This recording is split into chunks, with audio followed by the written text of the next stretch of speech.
All right. Nathan MacKinnon was this close, Kyle, to being a finalist for the Hart Trophy. And I don't know about you, but I'm really not all that upset on how this voting played out for the Hart. So let's talk about that on a new episode of Locked on Avalanche.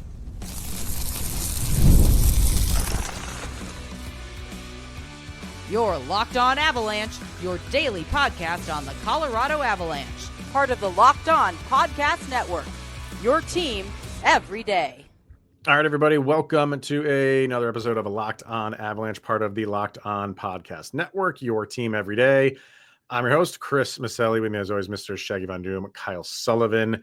Thank you for tuning in, making it your first listen of the day. Always appreciate it. If you want to get in on the conversation, then join our subtext. The link is in the show notes below. Chat with Kyle and I one-on-one. Get your opinion, everything Avalanche related, and share it on this very podcast. We will get to the season grade of Josh Manson a little bit later and continuing to get through each position of free agents, focusing on the defensemen for today. But where we're going to start is the Vezina and the Hart were both announced. And I'm assuming they announced them both at the same time because the same guy won them in Connor Hellebuyck. So I was no surprise he was going to win the Vezina. Maybe it was a little bit of a surprise that he won the Hart. Number one, because he's a goalie, and number two, because you just get vibes on who the hot name is for these awards. And last year it was Nathan MacKinnon for the Hart. You just felt like everything was trending in that direction. For this year, you thought it was going to be Leon Draisaitl. He just seemed to carry a lot of momentum towards the end of the season to win this thing. But in the end, it was Connor Hellebuyck. I want to start there. And yes, we're going to talk about Nathan MacKinnon and Cale Makar, who both got votes here. But I want to start with Hellebuyck because I like the fact that it was given to a goalie. And you can talk about what he had in the postseason. It's not a postseason award. It's a regular season award where he was fantastic. So I think it's well-deserved. What's your thoughts on that? Yeah, I had that weird feeling, and you kind of nailed it. Last year, it was pretty automatic. Like Nathan MacKinnon, it's pretty much a foregone conclusion. Going into this year, like you had your conversations for Draisaitl, Nathan MacKinnon, and you really didn't know. And the quieter it got when it came to the Hart, because usually that's a very loud discussion on, oh, yeah, this is a deserving. It got really quiet. I didn't see a lot of buzz, and it almost felt like that award was forgotten about once the playoffs began. And then it was about a week ago, I was like, oh, yeah, they still haven't talked about the Hart. Do Hart Trophy. And then I was like, oh, God. Yeah, it's going to Connor Hellebuyck. Because usually it was like, it's quiet. And that name, you weren't hearing much of it. And I looked at, honestly, who could be in contention. And I was like, they're going to give it to Connor this year, and he's going to win that award. And when they revealed, I think they did, it was just a couple minutes apart when they revealed Vezina and Hart. Mm-hmm. When I saw him win, I know, and like even the reaction, not a lot of people were surprised. They're like, yeah, he deserves it. Like Winnipeg's regular season relied on Connor Hellebuyck. Yeah. Yes, you could say Draisaitl and MacKinnon had a case, but they will make their case next year and the year after and the year after. I think this is honestly the last time Connor Hellebuyck will be in the conversation for the Hart. It's a good point. Is it one of those like with Nathan MacKinnon last year? You know, it was overdue for him to win one. He had a great season. It wasn't like a pity Hart Trophy that they gave him. It was deserved. And you kind of feel like it's the same thing for Hellebuyck this year. Awesome season. We don't know how many times he's going to be able to replicate this. He's going to have really good seasons. So it's twofold. It's he deserves it, and we got to give this guy one too for his resume. But I was still surprised. Like I'm just of the mind of, MVPs for hockey go to forwards, MVPs for football go to quarterbacks. Heisman Trophy goes to quarterbacks. Like we've gotten into this MVP voting where each sport, it's like maybe not basketball. Maybe basketball is a little bit different, but for like, particularly hockey and particularly football, it's positional. Yeah. And so you haven't had a goalie one in God, over 10 years, I believe. So it just doesn't happen. Yeah. And so for that reason, I was kind of happy for him. It was deserved, and it's nice to see somebody outside of the forward position get one, because it just seems like it's so rare when it happens. And we were talking yesterday about the contract, what it'll look like for Cale Makar when that comes up. Mm-hmm. Boy, this complicates Hellebuyck's future contract. Whoever wants to sign, Well, he my just word, signed one, didn't he? I think he just signed a brand new contract. Let me go to their puck. and a goalie that won a Hart. What's the asking number for that? That's got to be. Here they are here. They got a good amount of cap space, by the way, too. Geez, 26, almost 26.5 million they got in cap space. But yeah, he's signed through 2031. So he just signed that thing last year, and he's getting $8.5 million a year. That's a deal. Deal, folks, especially with the cap continuing to go up. That is a steal. The numbers for this is the other thing that I like about it. Last year, Nathan MacKinnon ran away with this thing. A lot of people were saying it was between MacKinnon and Kucherov, and they did finish 1 and 2, but it wasn't even close. MacKinnon ran away with that thing. This year, it not only was it closer, but a lot of guys got votes. I like that. I like when you have, because it should be that way, right? In every sport, there's multiple guys that are superstars. And for some reason, when it comes to an MVP, seems like there's usually a runaway winner for it. And this year, it really wasn't. Between one, Draisaitl did finish second. So between the points, I'm not going to go through first place, second, third, fourth, fifth place votes. But for overall points, Hellebuyck had 1,346. Draisaitl had 1,209. So that's close. I mean, first place votes, 81 for Hellebuyck to 53 for Draisaitl. In third was Kucherov, had 973. In fourth place was Nathan MacKinnon with 972. He was a single point away from being at least a finalist. And he had more first place votes than Kucherov by 2. MacKinnon had 27 first place votes, Kucherov's 25. And then they go back and forth between who had like second place, third, like I'm saying, like just total it all up. But he was 1 point behind being top 3 and named a finalist. So I like that aspect. Like everything is close. And not only that, Kyle, you had, I think it's 7. 1, 2, 3, 4, 5, 6, 7, 8. 8 guys got at least 1 first place vote. I like this stuff. Spread around, spread the love, make it an unknown. We all felt like it was going the way of Leon Draisaitl, but will I sit here and say like it was a slam dunk? No, I thought he was going to get it, but I thought it was going to be a close vote. It was a close vote, and it wasn't him, and it was a goalie. A lot of people got votes, and I'm just fine with that. And some guys that did get first place votes, I'll name them. I'll list them off. Hellebuyck, obviously, Draisaitl, Kucherov, MacKinnon, Jack Eichel got 2. Zach Werenski got 1. This one's a little weird. Nick Suzuki got 1, a first place vote. Sure. And Alex Ovechkin. And to that, I applaud it, because that's a different, like MVP, the year he had breaking a record. You're looking at it in a different way when you give Alex Ovechkin a first place vote. And I don't necessarily think that's a bad way to look at it. I think he's deserving to be up there. What was the overall? He was 8th overall. Ironic. Yeah, right. Yeah. So I like everything about this right now, with the exception of I just wish MacKinnon was a finalist. That would have been nice. Well, his time will come. And when you look at that, yes, all of those members that got the first place votes, when it comes to the classification of the Hart, yes, they were the most important member of their team.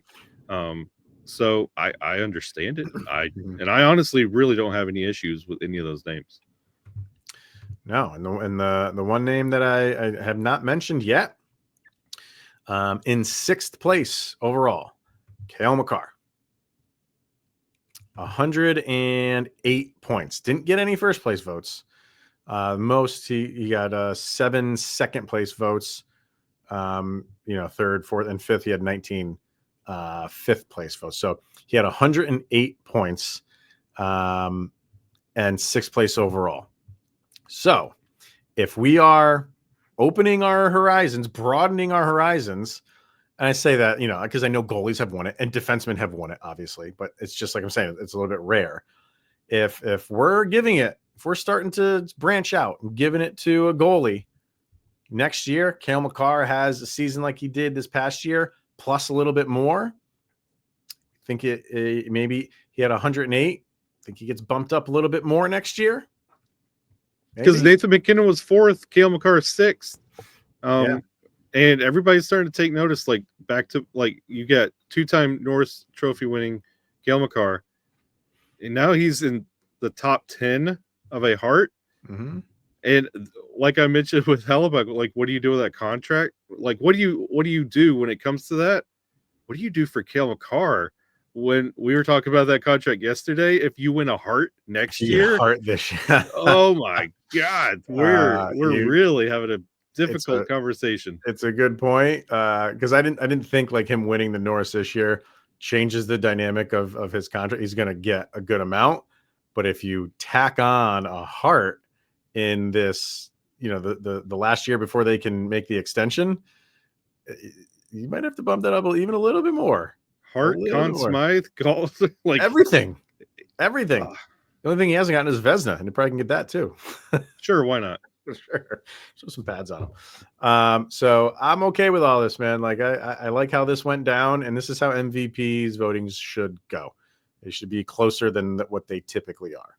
So good job by the NHL. Where was McDavid? Wow, I didn't even think about that. 10th. No first place votes for him. None. Thank you, league. He was oh, that's weird. They don't. So he's 10th, but he's tied with Suzuki in overall points, 26 points total. So just a second, 4 thirds, and 7 fifths for him. Yeah. I rest my case, Your Honor. That's crazy. I mean, he had a good year, but maybe it's just like he didn't have a McDavid year, like we're scoring 170 points or something. Like he's old. Is that what his expectation is now for him to get MVP? It's crazy. So, all right, let's get our first break in here. We come back. We will look at the free agents on the defensive side of the ice. We'll do that next. All right, FanDuel, the NBA playoffs are in full swing. We're in the finals, and every night delivers highlight-worthy performances, major momentum shifts, and can't miss moments, whether it's a game-winning shot or a breakout player. There's never been a better time to get in on the action, and FanDuel makes it easy to stay in the game before tip-off and live with player props, performance trends, and same-game parlays. Fans have more ways than ever to play smart and win big. And I'm keeping an eye on these playoffs. People that know me that I'm not the biggest NBA guy, but hey, when I kept hearing nothing that Oklahoma City is just going to wipe the floor with whoever makes this final. Seems like the Pacers are keeping pace. Pardon the pun. But what's going on here, man? It makes me sick to my stomach. Come on, Oklahoma City. Wake up. We cannot have the Pacers be the NBA champion. Even with Caitlin Clark helping them out. I only know the Pacers from watching them play in the Knicks, but they looked good. I don't know anything about Oklahoma City, but I don't know. They seem like a difficult out, and they seem to be proving that. They're really scrappy in the fourth. Yeah. So if you're new to FanDuel, it is the perfect time to sign up. Head to FanDuel.com and place your first $5 bet. If it wins, you get $200 in bonus bets. So make every moment more with FanDuel, an official sports betting partner of the NBA. All right, let's turn our attention to defensemen free agents. And this could get interesting on the defensive side of things for the Avs this offseason. We don't know what they're going to do, but you feel like some moves are coming to free up some cap space. Maybe they just need some changes on the defensive side of things. And there's a number of ways you can go about that, which are the only ways you can go about it, either in trades and bring in defensemen through trades, or of course, you go the free agent route. Of course, we're going to be focusing just on the free agents, but you feel like changes are on the horizon for the Avs on the defensive side of things. Is there anybody out there on the list that kind of piquing your interest? Well, that's the thing with you don't know what the Avs are going to be able to do, because if you want to attack free agency, if you move that, like we talked about, that Sam Girard contract, if you move it, it opens the door for acquiring some bigger name defensive talent that is on this free agency list. But as it is, if you don't touch it, Sam Girard stays a member of the team. You can still, because Lindgren's not coming back. Be so sure about that. Well, You could, as of right now, we don't know. Right. You can go get. There are two names. I don't know if you have any circled, but they're on the cheap, Okay. and they are a little bit older. Okay. Hakanpää and Travis Hamonic. I mean, those are definitely depth guys, especially Hakanpää. Again, this is if you're keeping Sam Girard. Oh, if you're keeping Sam Girard. Yes, if you're keeping Sam Girard.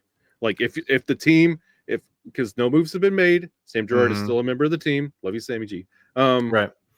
This is okay. This is where I'm going with the cap space that the Avalanche have. If they don't move Sam Girard, I mean, and people are throwing like, we're going to get to Josh Manson's season grade here in a minute, but it seems like those are the two guys people are targeting of who could be on the move for the Avs. I'm leaning towards the Sam Girard thing because of just, the way he plays, his size. And I feel like the Avalanche feel like they need an upgrade in the size department on the defensive side of things. So that's where I'm throwing the Sammy G thing in here. But if they keep him, then do you feel like if they're keeping Girard, then they're moving Manson, or no, they're keeping him too? Well, I mean, because Manson, this is it. He'll be a rental because this is his last year. One more year. Yeah, he's 4.5. Right. So I think Sammy G has the more value. And I think that would command more attention from different, like Manson. We'll get to his grade in a minute, but I think the jury's out on Manson, and I don't think trade value is that it demands that much. I think Sammy G commands a little bit more. I think it depends on the system too. Like, true. He's playing a good system. I think Manson has appeal simply because of his size, and that's where guys want to go. Teams want to go in that direction.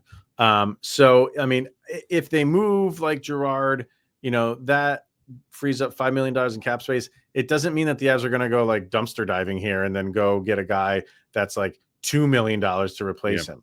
Like they might go get a guy that's $4 million and you've saved $1 million. You know what I mean? And that could go a long way. So for guys on the defensive end for your free agents, the guys at the top that are, oddly enough, Brent Burns is at the top here. This is going by previous year's AAV. He's at $8 million. He's also 40 years old. Who knows what he's going to do at the end of this year? You have Dmitry Orlov, who's up there, $7.75 million. Aaron Ekblad is the name that's, I think a lot of people are going to be looking at, but I don't think he's going anywhere. I haven't heard that he is. And you kind of go down this list, and there's one name. He's an RFA. And that is Keandre Miller over in New York. Yeah. Seems like the Rangers are open season for everybody except Panarin and Shesterkin. And it does seem like they do want to move Keandre Miller. I would love Keandre Miller in Colorado. Yeah. I think that would be a really good. And is that like a move that they would make, trade Miller? He's a restricted free agent, so you have his rights. You'd have to make that. Last year, he made 3.872. Love how they come up with numbers like that, but whatever. And not that they're bringing him back, but I'm just throwing him out there because unless Bowen Byram he's obviously, it's well known that he is on the list, but I don't think you want to bring a guy back that, of his stature. I think you're looking for bigger. So another name that I would absolutely love here, Keandre Miller is one of them. Dante Fabro would be fantastic in Colorado. I don't know where that's going to go. He just far exceeded expectations. A waiver wire pickup from off of Nashville. and he just went off this year. So because of that, I don't know where like his value is. I think it's less than $5 million. So if it's, you trade Sammy just for draft picks to somebody and you free up that 5 million, and then I'm saying like give up the 5 to sign somebody for 4. Is that where Fabro comes in here? I don't know. Maybe I'm lowballing him a little bit because he had a really good year, but I also don't want to overpay because he had that one good year. But those 2 guys would be really good, I think, on the Avs. Can I give you one more thrift store option from Thrifty Von Doom over here? Mm-hmm. John Klingberg is also available. He is, and I'm wondering if he wants to go anywhere. I think he liked going to Edmonton, but he's carrying 1.7 with Edmonton, 1.75. Mm-hmm. Like that's still veteran understanding the game. I don't mind his size. I think he'd plug in really well. Yeah, he could. He won't command a ton. I would say maybe like 2.5, and you could be all right. Him, and another one that I like that's available is Nick Perbix. Oh yeah, from I was thinking about him too. Tampa. He's got size. He's got a little bit of a attitude to him, which is nice. He's kind of like the guy that he's almost like Josh Manson, like has some offensive ability, but that's not his game. He's like, I don't want to call him like a stay-at-home defender, but he knows he's a defenseman. Yeah. And that's what comes first to him is defense. So I would like him. I think the Avalanche it's so funny because we were saying like with really all of the other positions, it's really just like nitpicking on 1 or 2 guys. But on the defensive side, when it comes to free agents, I think the Avalanche have some good options here. If they really want to change the trajectory of where they're going on the defense, they can really do it this offseason. Absolutely. And move guys around, open up some cap space, and get guys for a little bit cheaper, not a lot, a little bit cheaper, where you save $500,000 here and there, which adds up in the long run, and you give your defense a different look. It might happen this offseason. Yeah, I was literally about to say that if you're trading out Sam Girard because he's just not fitting the Avalanche system because his peak is not what you want for a defender, you can go out there and make a move on this free agency wire and immediately change the complexion of your defensive pairings and your attitude. Like I was even going to throw out, if this was 7 years ago, David Savard is also up there. Yes. And like that's a big guy that if you're trading out Sammy G and you'd add that, like that changes the complexion and mentality of your defense entirely. Yeah, it's not. I mean, there's good names at the top. I think Ekblad stands like above them all.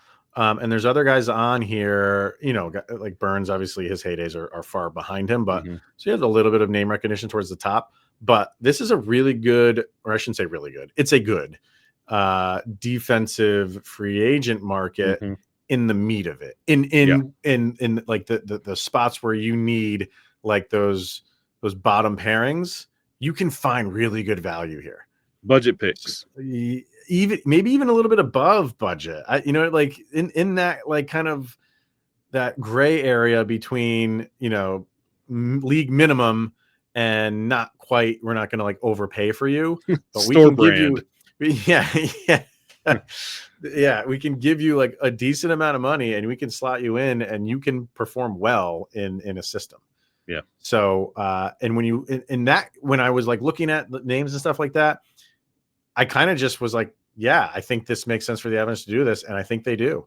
I think this is the time that they need to really make a move and do some defensive adjustments on the defensive side of things. So, I mean, we're getting close to July 1st. So a couple weeks, we'll see this stuff kind of turn. Yeah, this is the position. All the other ones we were like, the Avs could do with as like what they have, operate from within. This one, I feel like the Avs should start dipping into the free agency here. I agree. Going to be exciting. One of those defenders, we won't talk about if we think he's moving out or not. Well, maybe we can. But we'll definitely talk about his season grade, and that is Josh Manson, and we're going to do that next. Let's hear from Indeed, because you just realized your business needed to hire someone yesterday. And how can you find amazing candidates fast, easy? You just use Indeed. And when it comes to hiring, Indeed is all you need to stop struggling to get your job post seen on other sites. Indeed's sponsored jobs puts your post at the top of the page and helps you reach the right candidates faster. So you can speed up your hiring process with a $75 sponsored job credit. Just go to Indeed.com/lockedon right now and support Locked On Avalanche by saying you heard about Indeed on this very podcast. Terms and conditions apply. Go get that $75 sponsored job credit over at Indeed.com/lockedon. If you're hiring, Indeed is all you need. Moving along in our season grades, we're up to Josh Manson. And this will be an interesting one. So let's bring it up right away here, sir. I have a graphic for this one. Slow down. Back on track. So there you go. Kind of, we got a good between C's and B's. It's not unanimous here. So the subtext people went C. Well, so I'll do this. Subtext and X. Say that 10 times fast. I won't. Went C. Instagram, YouTube, and Threads went B. And your humble host both went C+ for Josh Manson. So give me your thoughts on his season. Again, this is how I stack a lot of this. You weren't a liability. And there was not a lot of shining moments. And you didn't see a lot of them this year either. He was here for about half the year. So when you were out there, you didn't really change much. You got a little penalty heavy. When you play the position, sometimes it's average, sometimes it's bad. But overall, you're not a Nikita Zadorov. We could point the finger and say this is a problem, but you were there and you were okay. For some reason, I just like Josh Manson. I do too. I mean, he's a great guy. He is, and he has like a good personality. He's not monotone. Like he kind of gives you good sound bites.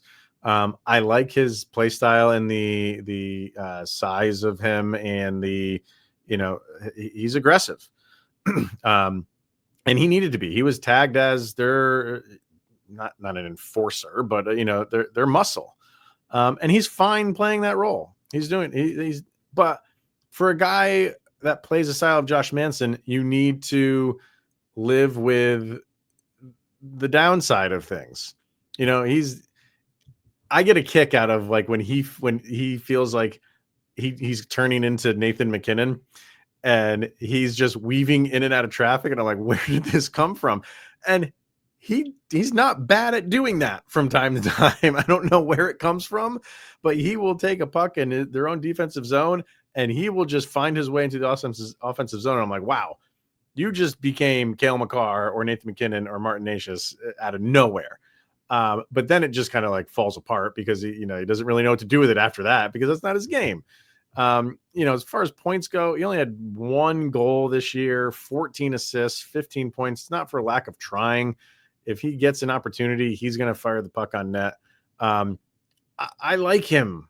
But again, those guys, the guys, the Josh Mansons of the world, you're happy with the good stuff and you have to live with the bad stuff and just hope the bad stuff doesn't last too long, because when he has a bad game, it's a bad game. And when he has a good game, it's a really good game. He is such a yin and yang player. And it's like, do you want to continue to deal with that? Because, and me, yeah, I kind of would, because if you go out and get someone that's similar to him, you're going to have those same exact problems, the way that these type of guys play. And if that's what you want, just keep them. And I would be okay if they did.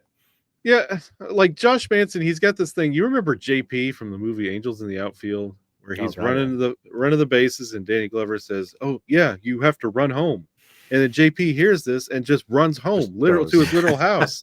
That's the thing with Josh Manson. It's like Bednar says, "Hey, I'd like to see more offensive touch," and he's out there. He's like, "I got it, Nathan MacKinnon," and he plays like Nathan MacKinnon. And then it's like, "Hey, we need you to be more of a stay-home defenseman," and then he stays back there, doesn't move. We need to see more physicality. He's out there. He's in the penalty box more than he's on the ice. Like, there's never a mix. And then every game he decides he's something else. And you could just never get all those components blended together.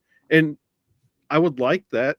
It would, and I think that would go back to what the shades of when we say Josh Manson's really found his game. It's when he can blend all those components together.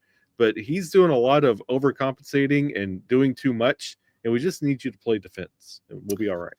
Yeah.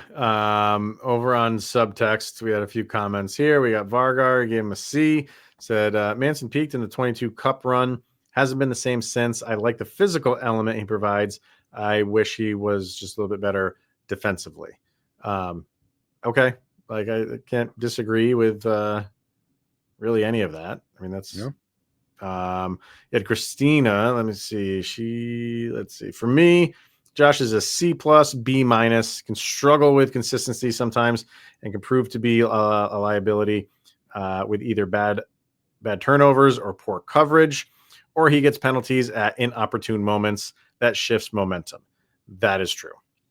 And that's the part where I'm saying, like, you live and die with some of stuff like this. Not to mention he's a little injury prone, which is also true.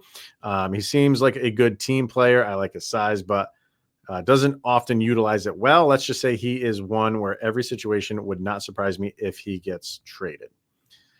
And it wouldn't surprise me either. Like, I would like to keep it. If you're saying Sam Girard or Josh Manson, because of where I want the Avalanche to go, I would say Sam Girard. But it wouldn't surprise me if the Avs want to move on from Manson too, although I'd rather keep him. Both are great players, but just even at their best, they are not elevating the defense for the Colorado Avalanche. And then Daniel says he gave him an A for the regular season. Playoffs was a C. He was average, not excellent. And I just feel like we could say that I could just copy and paste that for like so many guys for the Avalanche. Like, and you know what? It's easy to get an A for the season when you only play 48 games. Yeah, I know. And that is a problem. His injuries. He's been injured a lot since he's come over here. So, yeah, that's what we got for Manson. I just happen to like the guy a lot. So yeah, like, keep him around. Great guy. He is. Love, like, off the ice personality. Great guy, but we're not here to make friends. We're here to win Stanley Cups. True. That is true. All right. So that is going to wrap it up for today, everybody. It's going to wrap it up for this week as well. So we'll be back on Monday. If anything goes on over the weekend, we will talk about it then. So make sure to tune in to that one. But for this one, thank you for making it your first listen of the day. Always appreciated. So he is Mr. Shaggy Von Doom, Kyle Sullivan. I am Chris Maselli. This is the Locked On Avalanche podcast. We'll see you guys on Monday, where you have made it through another weekend where Sidney Crosby is that much closer to being the Colorado Avalanche. Or the quarterback for the Steelers.